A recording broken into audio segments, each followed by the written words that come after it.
So France's left-wing New Popular Front is projected to finish ahead of Marine Le Pen's far-right party in the parliamentary elections. Then what lies ahead for France now? We're joined by Professor Richey again. Welcome back.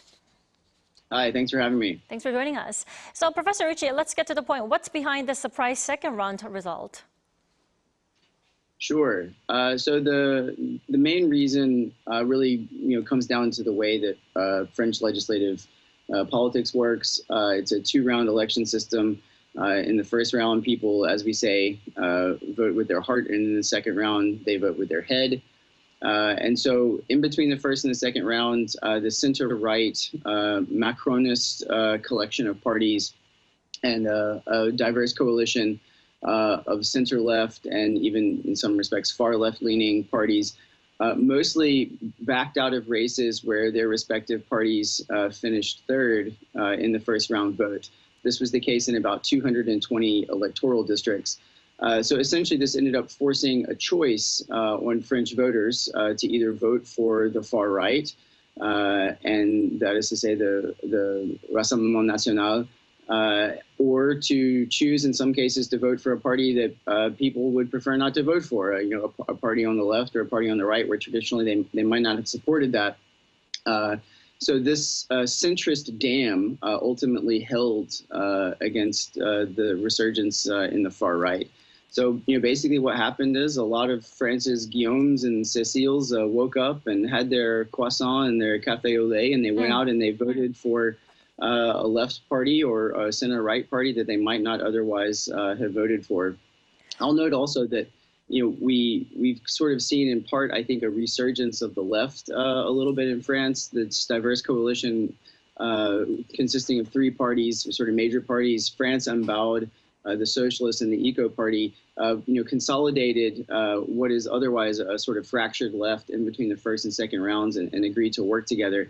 And this, I think, marks a sort of resurgence and at least in some ways, a cooperative spirit on the left that was almost dead in 2017 and up through 2022.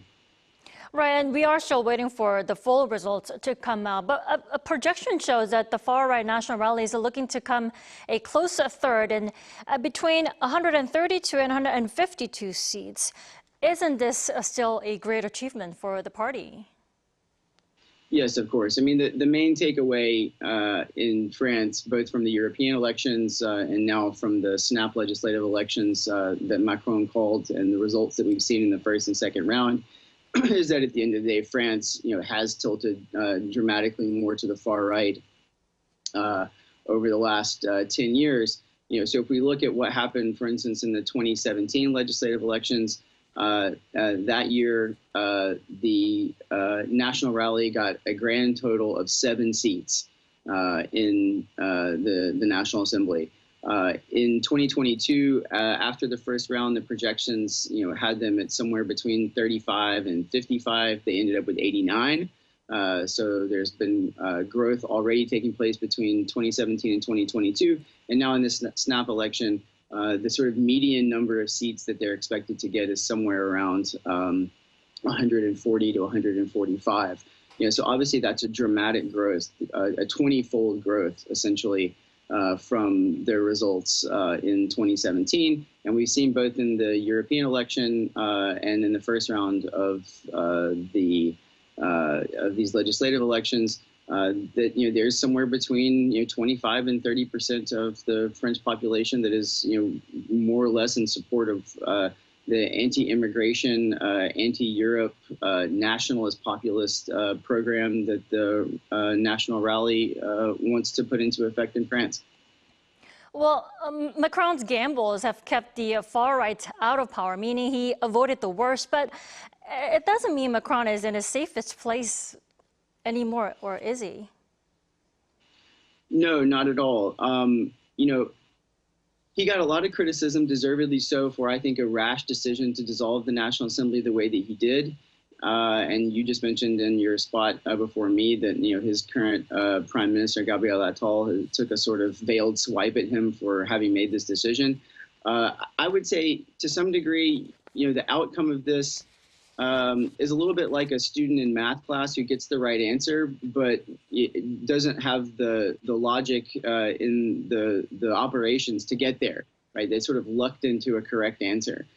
He did end up pushing back in some respects the narrative of a far-right majority in France, because indeed that did not come to pass in this legislative election, and as they call the Republican Front, or the dam against the far-right resurgence, held. So in that sense, his gamble paid off. But he could have done this, I think, a better way. And the better way would, of course, to have taken the lesson of the European elections, and instead of calling a snap election, to have worked together in the last legislative assembly to answer the problems that France is facing, rather than taking this massive gamble. And of course, he comes out of this himself and his party significantly weakened, and in a situation where the legislative politics and the formation of a cabinet and the nomination of a new prime minister is going to prove to be exceptionally difficult. Definitely. All right, Professor Richey, thank you as always for your insights. And again, this morning, we appreciate it. Great. Thanks for having me.